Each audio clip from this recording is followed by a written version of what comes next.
Ayan guys, mainit na yung mantika at ilagay na natin yung dalawang tuyo na uulamin ko sa araw na to. Legit, ang init nga talaga ng panahon guys. So ayan guys, for today's video, wow, ang init ng panahon ngayon guys.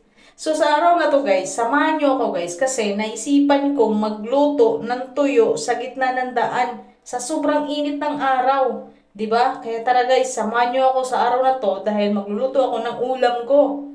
So ito nga pala yung kawali na gagamitin ko guys para maluto ko yung ulam ko na dalawang tuyo. O dalawa na lang kasi yung natirang tuyo guys, kaya tara, lulutuin natin to guys gamit yung mantika na to. O ayan, diba? Kailangan kasi yung mantika guys, kaya tara guys, samahan nyo ako para lutuin na yung tuyo na to. At ito nga guys, nandito na nga yung kawali natin sa gitna ng daan. O mainit na nga talaga siya guys, kaya iwanan natin siya ng mga ilang segundo dyan. An eternity later.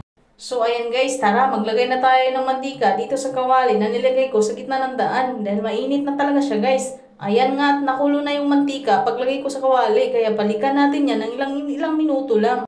A few moments later. So ayan guys, mainit na yung mantika at ilagay na natin yung dalawang tuyo na uulamin ko sa araw na to.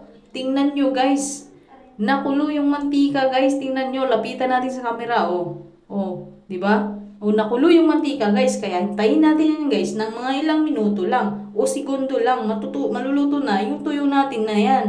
Legit guys, mainit yung mantika. So ayan guys, antayin natin ng mga ilang segundo para maluto yung tuyo na to. A few moments later. Parang guys, ayan na nga di ba? Liktarin natin guys. Baliktarin natin. Diba legit guys? Legit, ang init nga talaga ng panahon guys. Sobra diba? So yan nga guys, dahil luto na nga yung tuyo natin, syempre kakainin na natin yung dalawang tuyo na yan. Diba? So ayan guys, kung wala kayong pangluto dyan sa bahay nyo, wala kayong gas, naubusan kayo, sa init ng panahon ngayon, dyan na kayo sa gitna ng daan, pwede na yan. Hindi siya ganun katutong guys, kay init sa araw diba? Kain na.